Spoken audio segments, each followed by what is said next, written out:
जय हिंद दोस्तों, स्वागत है आप सभी का आपके अपने परिवार द लॉजिकल साइंस में। मैं हूं आलोक सिंह आतीश और आज के इस वीडियो सेशन में हम लोग डिस्कस करने वाले हैं यूथ साइंस पब्लिकेशन बुक के तीसरे क्लास की। जी हां दोस्तों, इससे पीछे के दो क्लास में हम लोगों ने यूनिट एंड मेजरमेंट को कंप्लीट करा था। मेरे मित्र, आज बारी है मेजरिंग डिवाइस को कंप्लीट करने की। ध्यान में रखिएगा, आपको इस टॉपिक से संबंधित भी क्वेश्चन देखने को मिलते हैं और ये ऐसा टॉपिक है कि अगर आपको चीजें याद है तो मेरे ख्याल से आप उसमें गलती नहीं करेंगे। और साथ ही आपकी जानकारी के लिए बताना चाहूंगा कि आज के इस सेशन का जो भी क्वेश्चन है उसका आपको पीडीएफ कहाँ मिलेगा, ये हमारे टेलीग्राम ग्रुप से मिल जाएगा, जिसका लिंक इस वीडियो के नीचे डिस्क्रिप्शन में दिया हुआ है। आप वहां से जाकर के पीडीएफ को एक्सेस कर सकते हैं। बहरहाल आइए अपने सेशन की शुरुआत करते हैं और चलते हैं पहले क्वेश्चन की तरफ। मेरे मित्र, आपका जो पहला क्वेश्चन है आज के इस सेशन का, क्वेश्चन नंबर 1, बड़ा ही सरल सा सवाल है। आपसे पूछा जा रहा है कि निम्न में से किस उपकरण का उपयोग वायुमंडलीय दाब को मापने के लिए किया जाता है। ऑप्शन है आपका ओडोमीटर, थर्मोमीटर, टेट्रामीटर, बैरोमीटर। मेरे मित्र, आपसे पूछा जा रहा है कि वायुमंडलीय दाब को मापने के लिए इनमें से किसका उपयोग किया जाता है। बहुत सारे मित्रों के माइंड में सेट होगा चीजें कि गुरुजी वायुमंडलीय दाब के लिए हम लोग किसका इस्तेमाल करते हैं, बैरोमीटर का इस्तेमाल करते हैं। मेरे मित्र, आप सभी ध्यान में रखेंगे कि ये जो वायुमंडलीय दाब है इसको हम लोग किससे रिप्रेजेंट करते हैं, एटीएम से रिप्रेजेंट करते हैं। किससे रिप्रेजेंट करते हैं, एटीएम से। और साथ ही इसको क्या पढ़ते हैं, एटमॉस्फेरिक प्रेशर पढ़ते हैं। और आप सभी ध्यान में रखिएगा, मैंने आपको पीछे की सेशन में बताया भी है कि अगर कहीं पे ये सवाल पूछ दिया जाए कि 1 एटीएम में कितना पास्कल होता है तो आप क्या कहेंगे, गुरुजी 1.01 इंटू 10⁵ पास्कल होता है। मेरे मित्र, साथ ही आप सभी ध्यान में रखेंगे कि ये जो आप वायुमंडलीय दाब देख रहे हैं 1.01 इंटू 10⁵ पास्कल, इतना दाब जो है वो क्या होता है, तो सर प्रत्येक वस्तु पर लग रहा होता है, जो भी वस्तु इस दुनिया में या आप कह सकते हो इस स्थल पे है। साथ ही मेरे मित्र, आप सभी के मन में आ रहा होगा कि गुरुजी यहाँ पे ओडोमीटर की चर्चा की गई है। मेरे मित्र, आप सभी बाइक से तो जरूर वाकिफ होंगे। आप कहेंगे गुरुजी कैसी बात कर रहे हैं, बाइक तो हम लोग दिन रात चलाते हैं। तो ध्यान दीजिएगा कि आपके बाइक में जो है एक इस तरह की मीटर मिलती है। ठीक है, आपको ऐसे तो जो मीटर डैशबोर्ड होता है आपके बाइक का, उसमें आपको दो पैनल दिखाई पड़ता है, एक आपका इधर और एक आपका इधर। एक में क्या रहता है, तो सर एक में जो है वो फ्यूल के बारे में इंडिकेशन रहता है, और दूसरे में मेरे मित्र अगर आप बात करते हो तो आप देखते होंगे कि यहाँ पे आपको कुछ चलते रहता है और साथ ही साथ यहाँ से आपका एक इंडिकेशन रहता है और यहाँ पे 10, 20 इस तरीके से लिखा हुआ रहता है। आप सभी ध्यान में रखेंगे कि ये जो मीटर है ये आपको दो चीजें बताती है। पहला, आपके द्वारा तय की गई दूरी, यानी कि आपका जो वाहन है वो कितना किलोमीटर चला है, इस बात की जानकारी कौन देता है, सर ये ओडोमीटर देता है, जो यहां पे लगा हुआ रहता है। और साथ ही मेरे मित्र, जो आपकी बाइक की स्पीड है, यानी कि आप कह सकते हो तात्क्षणिक चाल, क्या कह सकते हो सर, तात्क्षणिक चाल, इंस्टेनियस स्पीड, वो किसके द्वारा बताई जाती है, आप सभी ध्यान में रखना, स्पीडोमीटर के द्वारा बताई जाती है। किसके द्वारा, स्पीडोमीटर के द्वारा बताई जाती है। आप कहेंगे कि गुरुजी हमारे ऑप्शन में तो टेट्रामीटर भी दिया हुआ है। तो मेरे मित्र, आप सभी ध्यान में रखेंगे, अगर हम लोग बात करेंगे किसकी, अगर हम लोग बात करेंगे काबमीटर की, किसकी बात करेंगे, काबमीटर की। काब क्या है, तो सर इसी को इंग्लिश में हम लोग पोएट्री मीटर कहते हैं। क्या कहते हैं सर, पोएट्री मीटर कहते हैं। आप सभी ध्यान में रखिएगा कि जब भी कोई पोयम यानी कि कविता लिखी जाती है तो सर कविता लिखने का अपना एक तरीका नहीं होता है। क्या होता है सर, अपना एक तरीका होता है। और मेरे मित्र, आप सभी ये ध्यान में रखेंगे कि ये जो तरीका है वो एक साइंटिफिकली प्रूफ किया गया है। और क्या है, तो सर कोई कोई कविताएं में आप देखते होंगे कि 4 लाइन का पैराग्राफ में होता है, कोई कोई जो है आपका वो 5 लाइन का होता है। तो मेरे मित्र, काबमीटर के रूप में हम लोग किसका इस्तेमाल करते हैं, तो आप सभी ध्यान में रखेंगे टेट्रामीटर। किसका सर, टेट्रामीटर, या फिर हम लोग पेंटामीटर का इस्तेमाल करते हैं। किसका, तो टेट्रामीटर या फिर पेंटामीटर का। तो जब भी सवाल करा जाए कि ये टेट्रामीटर और पेंटामीटर क्या है, आप कहेंगे सर इसको हम लोग पोएट्री मीटर यानी कि काबमीटर कहते हैं। इसका उपयोग कहां पे होता है, तो सर कविताओं को मापने में या कविता की जो लाइन होती है उसको लिखने में। मेरे मित्र, सिंपली टेट्रा का मतलब यहाँ पे क्या होता है सर, 4 होता है। तो यहाँ पे हम लोग क्या कहते हैं सर, उसको जो लाइन होता है उसको फीट के रूप में दर्शाते हैं काबमीटर में। और जो पेंटामीटर होता है इसका मतलब क्या होता है सर, 5 होता है। तो जो 4 लाइन वाला छंद है उसको टेट्रामीटर, और जो 5 लाइन वाला है उसके लिए हम लोग क्या कहते हैं सर, पेंटामीटर कहते हैं। मेरे मित्र, आपके मन में आ रहा होगा कि गुरुजी ये जो थर्मामीटर है ये किसको मापेगा। आप सभी ध्यान में रखिएगा कि ताप मापने के लिए हम लोग किसका इस्तेमाल करते हैं, ताप मापने के लिए हम लोग किसका इस्तेमाल करते हैं, थर्मोमीटर का इस्तेमाल करते हैं। आपको ये ध्यान में रखना होगा कि जो हमारा थर्मामीटर होता है ये कई प्रकार के होते हैं। थर्मामीटर जो है वो क्या होते हैं सर, कई प्रकार के होते हैं। और आपको ये ध्यान में रखना होगा कि जो हम लोग का थर्मामीटर बॉडी का टेम्परेचर मेजर करता है, या मतलब वैसा थर्मामीटर जो आपका डॉक्टर के द्वारा यूज किया जाता है, उसको हम लोग क्या कहते हैं, क्लिनिकल थर्मामीटर कहते हैं। क्या कहते हैं सर, क्लिनिकल थर्मामीटर कहते हैं। तो ये चीज भी आप सभी ध्यान में रखेंगे। और साथ ही मेरे मित्र मैक्सिमम और मिनिमम थर्मामीटर भी होता है जो अधिकतम और न्यूनतम ताप को बताता है। और साथ ही मेरे मित्र अब आपके पास थर्मामीटर जो है वो डिजिटल रूप में भी आ गए हैं, तो हम लोग क्या कहते हैं कि गुरुजी एक प्रकार डिजिटल थर्मामीटर भी होता है। साथ ही ध्यान में रखिएगा कि थर्मामीटर हो या फिर बैरोमीटर हो, इसमें हम लोग फ्लूइड के रूप में किसका इस्तेमाल करते हैं, आप सभी कहेंगे कि गुरुजी मरकरी का इस्तेमाल किया जाता है, यानी कि पारा का इस्तेमाल किया जाता है। अगला क्वेश्चन देखिएगा, क्वेश्चन नंबर 2 बड़ा ही सरल सा सवाल है, लेकिन बहुत सारे मित्र इसमें कंफ्यूज होते हैं, जबकि आप सबों को कंफ्यूज नहीं होना है। हमेशा ध्यान में रखिएगा कि जब भी हाइग्रोमीटर की बात की जाएगी, किसकी बात की जाएगी, हाइग्रोमीटर की, तो आप सभी क्या कहेंगे कि सर इसमें ग्रो क्या है सर, ग्रो लगा हुआ है। तो मेरे मित्र अगर आप आर्द्रता की बात करो, ह्यूमिडिटी की बात करो, आर्द्रता की बात करो, तो इसमें क्या लगा हुआ है सर, द्रव लगा हुआ है। तो ग्रो और द्रव, तो आप क्या कहेंगे कि सर हाइग्रोमीटर जो है वो किसको मापेगा, आर्द्रता को मापेगा। तो सही आंसर हमारा क्या होगा, आप सभी कहेंगे सर ऑप्शन नंबर बी हो जाएगा। साथ ही मेरे मित्र आप सभी ध्यान में रखना कि अगर आपसे सवाल यह कर दिया जाए कि हाइड्रोमीटर का उपयोग किसके लिए किया जाता है, हाइड्रोमीटर का उपयोग किसके लिए किया जाता है, तो आप सभी क्या कहेंगे कि गुरुजी हाइड्रोमीटर का उपयोग जो है वो घनत्व को मापने के लिए किया जाता है। किसके लिए किया जाता है सर, आप सभी ध्यान में रखना, घनत्व को मापने के लिए किया जाता है। साथ ही मेरे मित्र अगर हम लोग हीट की बात करते हैं या फिर हम लोग हीट रेडिएशन की बात करते हैं, तो क्या कहते हैं कि गुरुजी जहां पे भी हम लोग उष्मा के मापन की बात करेंगे, तो हम लोग उच्च तापमान के लिए बेसिकली मेजर किसको करना है सर, टेम्परेचर को करना है। तो उच्च तापमान के लिए हम लोग किसका इस्तेमाल करते हैं, आप कहेंगे सर पायरोमीटर का इस्तेमाल करते हैं। किसका करते हैं, पायरोमीटर का करते हैं। तो ये चीजें भी ध्यान में रखिएगा, किसके लिए, उच्च तापमान मापने के लिए। अगला है क्वेश्चन नंबर 3 आपसे पूछा जा रहा है कि कौन सा यंत्र समुद्र के स्तर से ऊपर की वस्तुओं को देखने के लिए पनडुब्बियों में प्रयोग किया जाता है। Pyrometer, epidiascope, periscope, odometer. सबसे पहले मेरे मित्र जो चीजें हम लोग जानते हैं उसको छांट लेते हैं। क्या कहोगे कि गुरुजी अभी आपने जस्ट बताया कि पायरोमीटर की बात करेंगे तो इसका उपयोग किसके लिए किया जाएगा, उच्च तापमान के लिए किया जाएगा। किसके लिए, उच्च तापमान के लिए। साथ ही ओडोमीटर की बात करेंगे तो हम लोग क्या कहेंगे, आप सभी ध्यान में रखिएगा कि ओडोमीटर का उपयोग जो है वो किसके लिए किया जाता है सर, दूरी को मापने के लिए किया जाता है। अभी जस्ट हम लोगों ने पढ़ा है। अब बच क्या गया हमारा, तो सर बच गया हमारा एपीडियास्कोप और साथ ही साथ पेरिस्कोप। क्या होता है गुरुजी ये दोनों, तो मेरे मित्र पहले हम लोग चर्चा किसकी कर लेते हैं, पहले हम लोग चर्चा पेरिस्कोप की कर लेते हैं। किसकी कर लेते हैं, पेरिस्कोप की कर लेते हैं। याद रखिएगा चला जी, इसी को हिंदी में क्या कहते हैं, इसी को हम लोग हिंदी में परिदर्शी कहते हैं। क्या कहते हैं, परिदर्शी कहते हैं। आप कहेंगे गुरुजी ये कैसा दिखता है, तो मेरे मित्र पेरिस्कोप की जो संरचना होती है ये कुछ आपको इस तरीके का दिखता है। पेरिस्कोप की संरचना आपको कुछ इस तरीके का दिखता है। इस दोनों ही पॉइंट पे क्या लगे हुए हैं, आप सभी ध्यान में रखेंगे कि ये भी हमारा समतल दर्पण है, क्या है सर, प्लेन मिरर है, और साथ ही साथ मेरे मित्र ये भी हमारा क्या है, समतल दर्पण है। अब सवाल ये है कि गुरुजी इसका इस्तेमाल कहां पे होता है। आप सभी ध्यान में रखिएगा कि हम किसी भी वस्तु को देख पाते हैं, जैसे आप हमको देख रहे हैं इसलिए क्योंकि हम आपके डायरेक्ट लाइन ऑफ साइट पे हैं, आंख के सामने हैं। डायरेक्ट लाइन ऑफ साइट का मतलब क्या हुआ कि सर हमारा जो विजन है, जो हमारा दृश्य है, उसके सामने में कोई रहेगा तो हम उसको देखेंगे। अब पीछे से कोई मार के भाग जाएगा तो पता चलेगा कि कौन मारा है। तो मेरे मित्र आप सभी ध्यान में रखिएगा कि हम लोग की ये नेचर है कि हम छुपी हुई वस्तु को नहीं देख सकते हैं।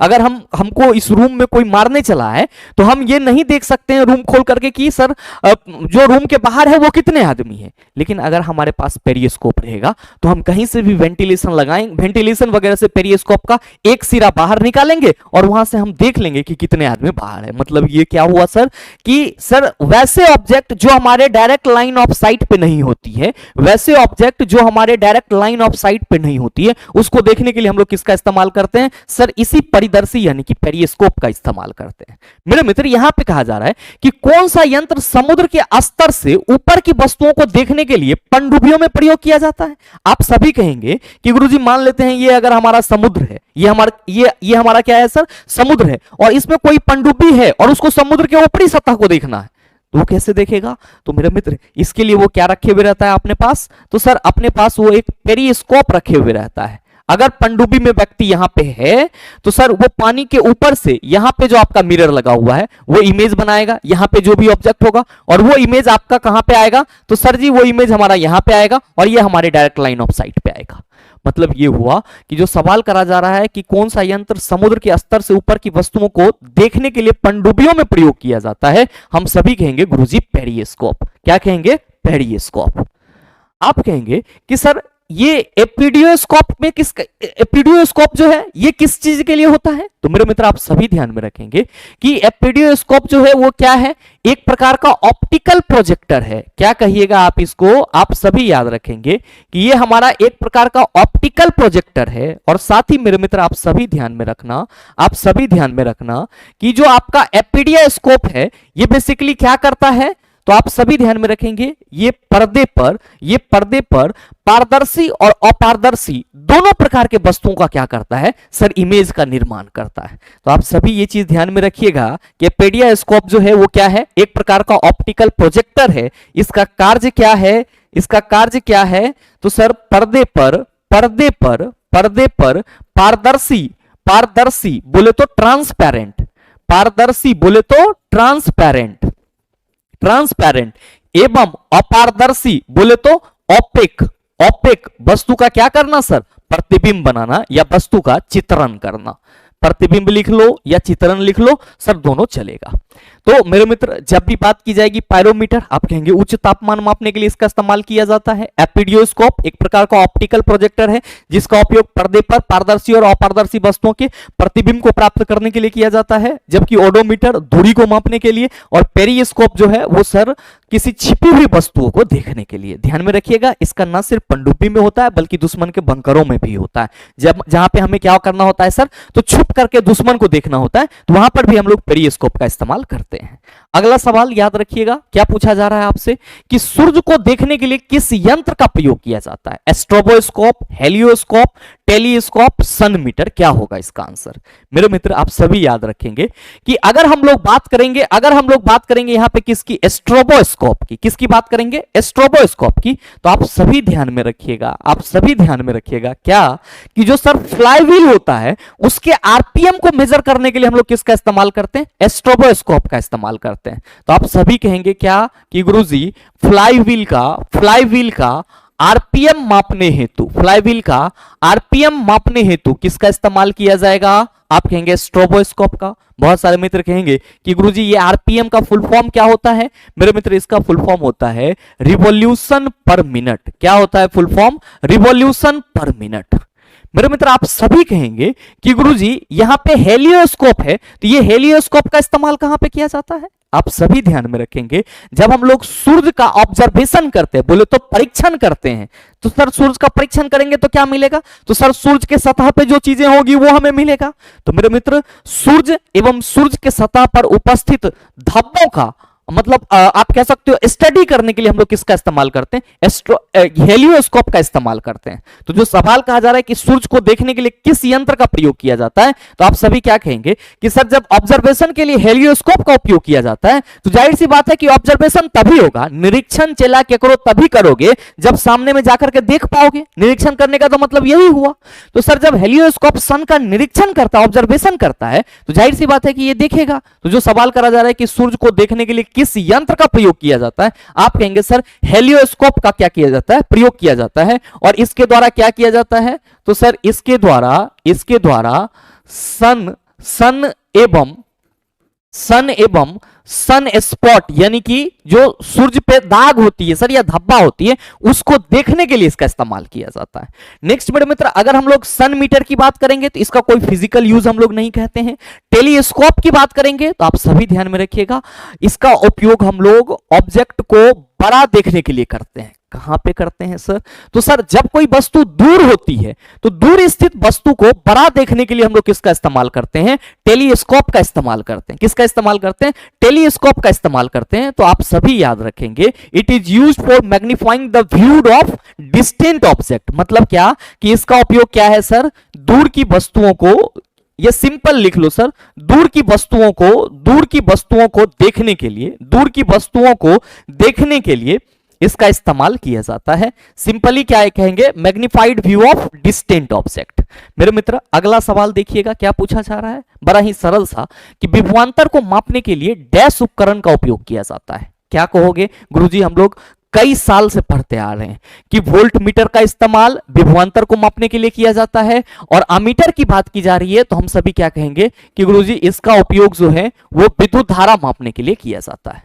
साथ ही मेरे मित्र आप सभी को मालूम है कि अमीटर परिपथ में किस क्रम में जुड़ती है, अमीटर परिपथ में किस क्रम में जुड़ती है? आप कहेंगे गुरुजी श्रेणी क्रम में जुड़ती है। किस क्रम में जुड़ती है? श्रेणी क्रम में जुड़ती है। जबकि अगर हम लोग वोल्ट मीटर की बात करते हैं तो सर ये परिपथ में किस क्रम में जुड़ता है? आप सभी कहते हैं गुरुजी समांतर क्रम में हम लोग क्या करते हैं, वोल्ट मीटर को जोड़ते हैं। मेरे मित्र ध्यान में रखिएगा कि अगर हम लोग गैल्वेनोमीटर की बात करेंगे तो इसके बारे में कहेंगे कि गुरुजी धारा की दिशा को बताने के लिए, धारा की दिशा को बताने के लिए, और मेरे मित्र थोड़े मात्रे में करंट को मापने के लिए भी इसका इस्तेमाल किया जाता है। तो आप सभी ये ध्यान में रखिएगा कि गैल्वेनोमीटर का उपयोग धारा की दिशा तथा कम करंट, धारा की दिशा और कम धारा मापने के लिए किया जाता है। कम धारा मापने हेतु इसका इस्तेमाल किया जाता है। अब सवाल है कि गुरुजी विभव मापी, ये पोटेंशियोमीटर क्या है? तो पहला चीज तो आप सभी ध्यान में रखिएगा कि जो विभव मापी है इसी को हम लोग इंग्लिश में पोटेंशियोमीटर कहते हैं। और आपको ये ध्यान में रखना होगा कि सर ये भी किसके लिए उपयोग किया जाता है? सर विभवांतर को मापने के लिए ही, यानी कि आप कह सकते हो वोल्टेज को मापने के लिए ही। लेकिन क्या होता है कि सर जो विभव मापी होती है, पोटेंशियोमीटर होती है, ये आपका मतलब एक तरह से तुलना करके वोल्टेज के बारे में बताती है। कैसे तुलना करेगी?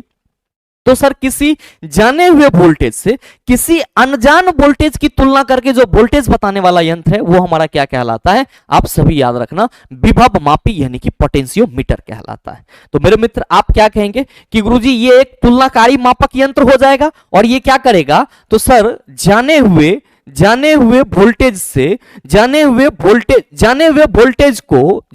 वोल्टेज को अनजान वोल्टेज, सॉरी यहां पे हम जाने हुए को पहले लिख दिए, अनजान लिखेंगे यानी कि अननोन वोल्टेज, यानी कि अनजान वोल्टेज। कोई वोल्टेज बह रही है तार से, हमको नहीं मालूम है, उसके बगल में कोई और तार है, तो हम पोटेंशियोमीटर लगा करके ये माप सकते हैं कि सर जो हमारा अनजान वोल्टेज है वो कितना है।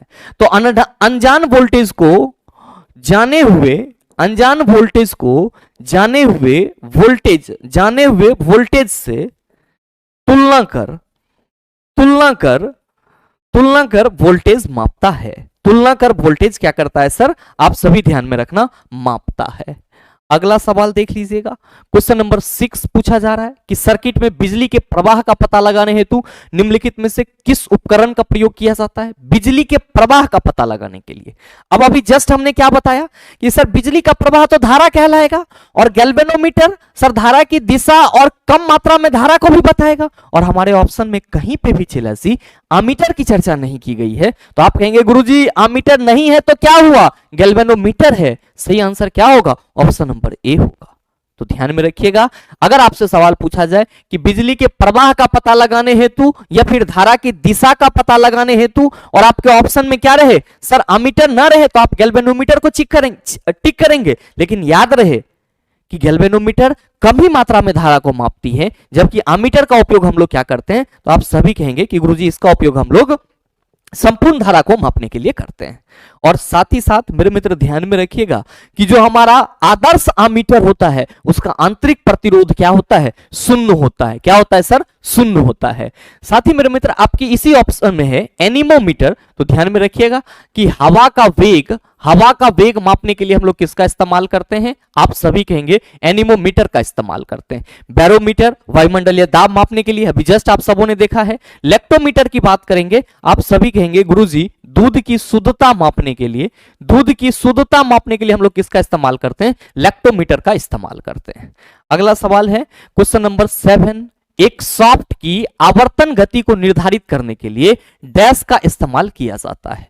Speedometer, anemometer, tachometer, chronometer. मेरे मित्र कोई जो सॉफ्ट होगा उसके आवर्तन गति की बात की जा रही है, तो आप क्या कहेंगे सर सॉफ्ट तो तेजी से गोल गोल घूमेगा, मतलब उसकी गति को हम लोग घूर्णन गति कहेंगे। और मेरे मित्र आप सभी क्या कहेंगे कि गुरुजी घूर्णन गति को मापने के लिए हम लोग टेकोमीटर का इस्तेमाल करते हैं, तो सही आंसर हमारा क्या होगा, ऑप्शन नंबर बी हो जाएगा।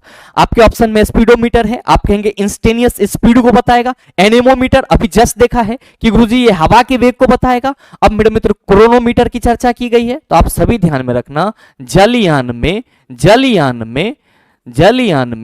सही समय के मापन हेतु, जलयान में सही समय के मापन हेतु किसका इस्तेमाल किया जाता है, क्रोनोमीटर का इस्तेमाल किया जाता है। नेक्स्ट क्वेश्चन देख लीजिए, क्वेश्चन नंबर 8 कि डैश को अमीटर को परिपथ में श्रेणी में संयोजित किया जाता है, में निम्न विद्युत प्रतिरोध होना चाहिए, कम विद्युत खींचता है उपरोक्त सभी। अमीटर के बारे में मेरे मित्र आप सभी ध्यान में रखना कि पहला चीज तो इसको सर मतलब परिपथ में श्रेणी क्रम में संयोजित किया ही जाता है। दूसरा सर इसकी जो विद्युत प्रतिरोध होती है वो क्या होती है सर, कम होती है। और अभी जस्ट मैंने आपको क्या बताया, आपको अभी जस्ट बताया कि जो आदर्श अमीटर होता है उसकी जो प्रतिरोध होती है, आंतरिक प्रतिरोध, वो क्या होती है सर, शून्य होती है। तो आदर्श अमीटर की आंतरिक प्रतिरोध शून्य होती है। क्या होती है, चला आप सभी कहेंगे गुरुजी शून्य होती है। साथ ही ये क्या करेगा, कम विद्युत खींचता है, तो आप कहेंगे सर हमारा सही आंसर ऑप्शन नंबर डी हो जाएगा। नेक्स्ट क्वेश्चन देख लीजिए। अच्छा एक चीज और याद रखिएगा, अमीटर की सिंबल की बात करेंगे तो आप सभी कहेंगे सर इस तरीके से ए लिखा हुआ रहेगा, और हम लोग क्या कहेंगे सर प्लस माइनस यहां पे रहेगा। नेक्स्ट मेरे मित्र ध्यान दीजिएगा कि किसको मापने के लिए स्टाल्गोमीटर का उपयोग होता है, शुद्ध गतिक सयांता, पृष्ठ तनाव, अपवर्तनांक सूचक, प्रकाशित क्रियाकलाप। क्या होगा इसका आंसर, मेरे मित्र आप सभी ध्यान में रखेंगे, जब भी स्टाल्गोमीटर की चर्चा की जाएगी आप सभी कहेंगे सर इसका उपयोग सरफेस टेंशन यानी कि पृष्ठ तनाव को मापने के लिए किया जाता है। सयांता की चर्चा की जाएगी तो इसको हम लोग विस्कोसिटी कहते हैं, और सयांता को किससे मापते हैं, आप सभी ध्यान में रखना, विस्कोमीटर से मापते हैं। किससे, विस्कोमीटर से मापते हैं। अपवर्तनांक सूचक इसी को हम लोग रिफ्रैक्टिव इंडेक्स कहते हैं। म्यू इक्वल टू सी बटा भी किससे मापा जाएगा सर, रिफ्रैक्टोमीटर से मापा जाएगा। किससे मापा जाएगा चला जी, रिफ्रैक्टोमीटर से मापा जाएगा।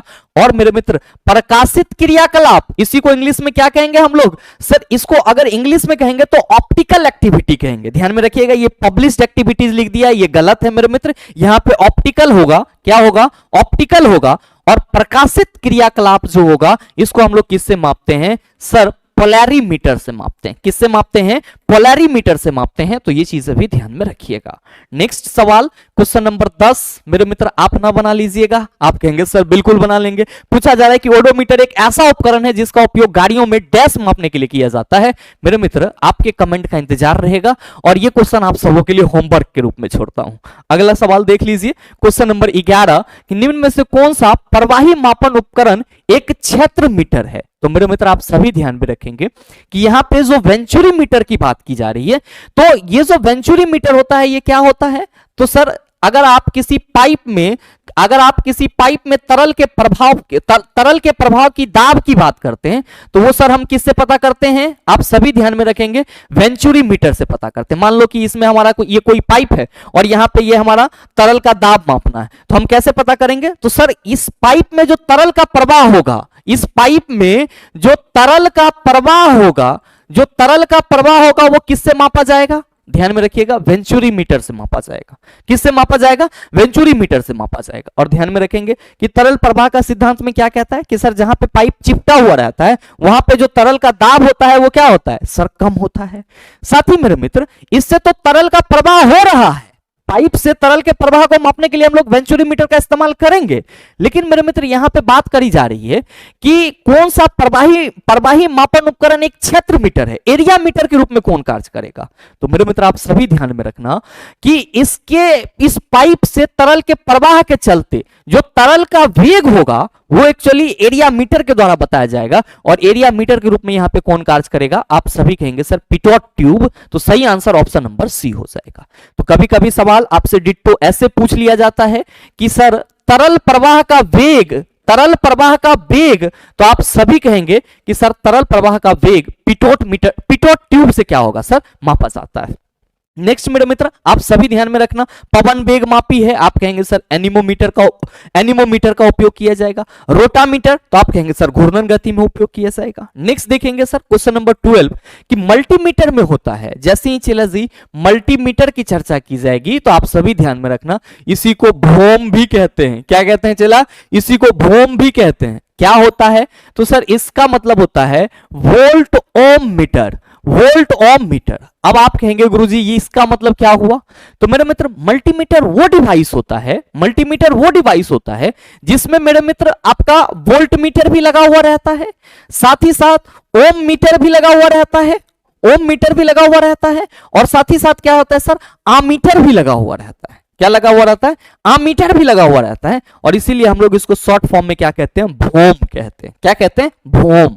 ध्यान में रखिएगा, ध्यान में रखिएगा कि ये जो वोल्ट मीटर है ये क्या मापेगा, आप कहिएगा गुरुजी ये तो विभवांतर मापेगा।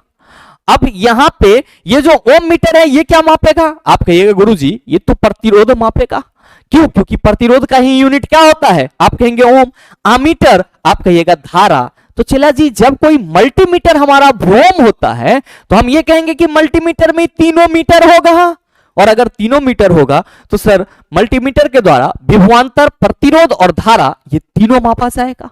क्या है क्वेश्चन, मल्टीमीटर में होता है। करंट और ओम मीटर भाग दूगो नहीं होगा, वोल्ट मीटर और ओम मीटर आप कहेंगे दूगो तो होपे नहीं करेगा, काहे कि तीन गो, तो दूगो ऑप्शन तो इसी चल गया चला, तो सर को जाने ही वाला है। चौथा में क्या कहोगे sir, volt meter, current meter और ओम मीटर। सही आंसर ऑप्शन नंबर डी हो जाएगा। अगला सवाल देख लीजिए, क्वेश्चन नंबर 13 आपसे पूछा जा रहा है कि रिक्टर पैमाने के बारे में निम्नलिखित में से क्या गलत है। पहला है कि इसे 1935 में चार्ल्स रिएक्टर और गुटेनबर्ग द्वारा विकसित किया गया था, बिल्कुल बात सही है। रिएक्टर स्केल की खोज किसके द्वारा की गई, सर चार्ल्स रिएक्टर और गुटेनबर्ग के द्वारा की गई। कब, सर 1935 में, तो पहला ऑप्शन सही है। दूसरा, यह एक लघु गुणकीय पैमाना है, मेरे मित्र ये भी ठीक है, क्योंकि रिक्टर स्केल पे जो हम लोग भूकंप की तीव्रता मापते हैं, एक्चुअली उस तीव्रता को मापने के लिए क्या किसका उपयोग करते हैं, तो सर लॉगरिथम का उपयोग करते हैं, यानी कि लघु गुणक का उपयोग करते हैं। तो ये जो यहाँ पे लघु गुणकीय पैमाना कहा जा रहा है ये भी सही है। तीसरा है इसे भूकंप मापी के उपयोग द्वारा नापा जा सकता है, तो मेरे मित्र बिल्कुल सही है कि रिक्टर स्केल के द्वारा हम लोग भूकंप की तीव्रता मापते हैं। याद रखिएगा रिक्टर स्केल द्वारा हम लोग क्या करते हैं, आप सभी कहेंगे कि गुरुजी भूकंप की तीव्रता मापते हैं। और आपको यह ध्यान में रखना होगा, आपको यह ध्यान में रखना होगा कि अगर भूकंप की तीव्रता आपका मतलब 1, 2 या 3 है, इस तरह से डिजिट हैं, तो आप कहेंगे सर ये कम विनाशकारी है। लेकिन जैसे जैसे भूकंप की तीव्रता बढ़ेगी तो डिजिट का मान बढ़ेगा। अगर भूकंप की तीव्रता 6 या 8, 9 हो रिक्टर स्केल पे, तो मेरे मित्र वो क्या होगा सर, विनाशकारी भूकंप होगा, यानी कि आने के साथ बहुतों का क्या होगा, घर टूट टाट जाएगा। मतलब साफ है कि हम अगर बात करेंगे भूकंप की तीव्रता कम है, मतलब वो नंबर हमें कम दिखाई पड़ेगा, और अगर ज्यादा है आप कहेंगे सर ज्यादा होगा। तो मेरे मित्र इसमें भूकंप की तीव्रता का उपयोग करते हैं या भूकंप मापी के रूप में इसका इस्तेमाल करते हैं, ये बात तो सही है। चौथा है कि रिक्टर पैमाने पर 8 से 9 की तीव्रता का अर्थ है हल्का भूकंप। आप कहेंगे गुरुजी यह बात गलत है। 8 से 9 का मतलब हुआ क्या सर, 8 से 9 का मतलब हुआ विनाशकारी भूकंप। क्या हुआ चला, मतलब विनाशकारी भूकंप, मतलब इस तीव्रता का अगर भूकंप आ जाता है तो चला समझो पृथ्वी पूरा का पूरा जो है वो इधर उधर हो जाएगा। तो आपसे पूछा जा रहा है कि रिक्टर पैमाने के बारे में निम्नलिखित में से क्या गलत है। आप सभी कहेंगे सर ऑप्शन नंबर डी गलत है। जो कहा जा रहा है कि भूकंप रिक्टर पैमाने पर 8-9 की तीव्रता का अर्थ हल्का भूकंप होता है, ये क्या है सर, गलत है। क्या होगा इसका, आप कहेंगे सर विनाशकारी भूकंप। अगला क्वेश्चन देखिएगा, क्वेश्चन नंबर 14 आपसे पूछा जा रहा है कि तरल पदार्थ के घनत्व को मापने के लिए किसका प्रयोग किया जाता है। क्या कहेंगे गुरुजी, आपने पहले ही क्वेश्चन में बताया तरल पदार्थ की बात की जाएगी, घनत्व की तो हम कहेंगे हाइड्रोमीटर। क्या कहेंगे, हाइड्रोमीटर। नेक्स्ट मेरे मित्र आर्द्रता मापी की बात की जाएगी तो आप क्या कहिएगा सर, हाइग्रोमीटर। और फेदोमीटर तो आप सभी ध्यान में रखिएगा, फेदोमीटर के बारे में सभी ध्यान में रखिएगा कि इसके थ्रू हम लोग समुद्र की गहराई को मापते हैं। किसको मापते हैं सर, समुद्र की गहराई को मापते हैं। नेक्स्ट सवाल मेरे मित्र, क्वेश्चन नंबर 15, जहाजों में क्या मापने के लिए इकोलोकेशन का उपयोग किया जाता है? प्रकाश की गहराई, मछलियों की सघनता, पानी की गहराई, समुद्री वनस्पति की सघनता। ध्यान में रखेंगे कि ये जो इकोलोकेशन है इसका मतलब क्या हुआ सर? प्रतिध्वनि को लोकेट करना। अब आपको यह ध्यान में रखना होगा कि अगर साउंड किसी सोर्स से प्रोड्यूस हो रही है और वो अगर किसी सतह से टकराकर हमारे पास तक आ रही है तो हम कहेंगे सर प्रतिध्वनि क्या हुई सर? उत्पन्न हुई। और मेरे मित्र अगर प्रतिध्वनि उत्पन्न हो रही है तो जो हमारा स्रोत है और जो परावर्तक सतह है इस दोनों के बीच की दूरी तो हम आसानी से पता कर सकते हैं। आप कहेंगे बिल्कुल। तो चला जी, आप सभी ध्यान में रखेंगे कि जहाजों में जो इकोलोकेशन होता है वो एक्चुअली में पानी की गहराई को मापने के लिए उपयोग किया जाता है और सही आंसर इसका ऑप्शन नंबर सी होगा। और आपको यह भी ध्यान में रखना होगा कि इकोलोकेशन किस सिद्धांत पर कार्य करता है? तो ध्यान में रखेंगे sonar sound navigation and ranging के सिद्धांत पर कार्य करता है। किस सिद्धांत पर? साउंड नेविगेशन एंड रेंजिंग के सिद्धांत पर कार्य करता है। अगला सवाल देखिएगा, क्वेश्चन नंबर 16, कि किसी परिपथ में विद्युत धारा के प्रवाह की दिशा को दर्शाने के लिए किस उपकरण का उपयोग किया जाता है? लीजिए सरेआम सवाल पूछ दिया गया। क्या कहिएगा कि गुरुजी गैल्वेनोमीटर। क्या होगा? गैल्वेनोमीटर। आमीटर सर धारा को मापने के लिए, वोल्ट मीटर विभवांतर को मापने के लिए, रियोस्टेट ध्यान में रखिएगा एक तरह का वेरिएबल रेसिस्टर होता है। क्या कहते हैं सर इसको? इसको सर धारा नियंत्रक के रूप में जानते हैं, यानी कि जो करंट का रेगुलेटर होता है उसी को हम लोग रियोस्टेट कहते हैं। क्या कहते हैं सर? रियोस्टेट कहते हैं। तो ये चीजें ध्यान में रखिएगा। अगला सवाल देख लीजिए, क्वेश्चन नंबर 17, कि इकोलोकेशन डैश इकोलोकेशन का एक प्रकार है कंपन, रडार, आवृत्ति, सोनार। क्या कहिएगा गुरुजी? सोनार। सोनार का फुल फॉर्म अभी जस्ट देखा है आप लोगों ने। रडार की बात करेंगे तो आप सभी कहेंगे सर इसका फुल फॉर्म हो जाएगा radio detection, radio detection and ranging, radio detection and ranging, radio detection and ranging.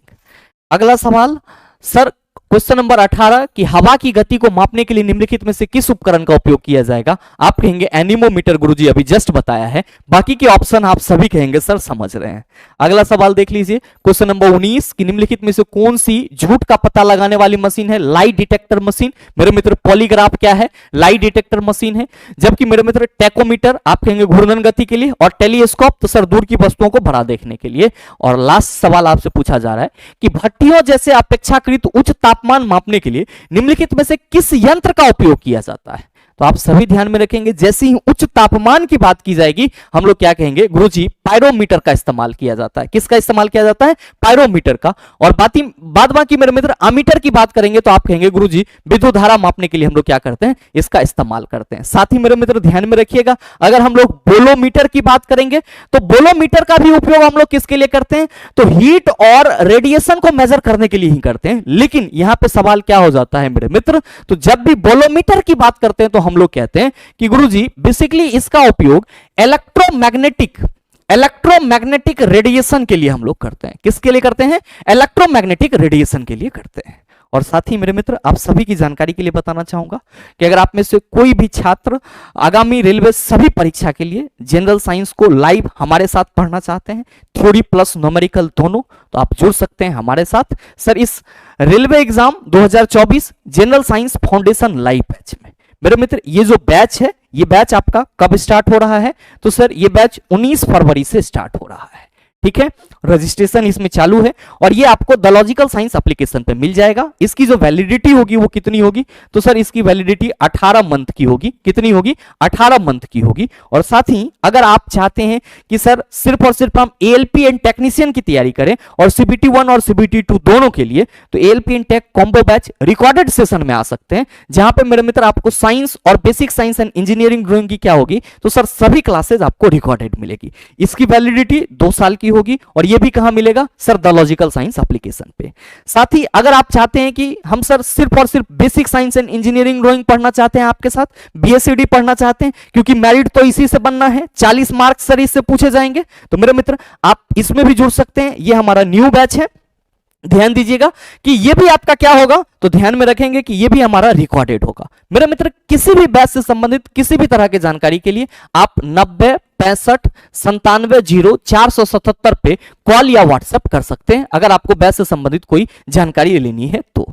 और साथ ही मेरे मित्र उम्मीद करते हैं कि ये वीडियो आप सबों को अच्छा लगा होगा। अगर आपको वीडियो अच्छा लगा तो वीडियो को लाइक कीजिएगा, ज्यादा से ज्यादा शेयर कीजिएगा, और हाँ, अगर आप चैनल पर नए हैं तो सब्सक्राइब करके बेल आइकन दबा लीजिएगा ताकि इस तरह के एग्जाम रेलेवेंट वीडियो का नोटिफिकेशन सबसे पहले आपके पास पहुंचे और आप उसको सबसे पहले देख पाओ। मिलते हैं फिर अगले वीडियो सेशन में, तब तक के लिए best of luck. Thank you, have a nice day.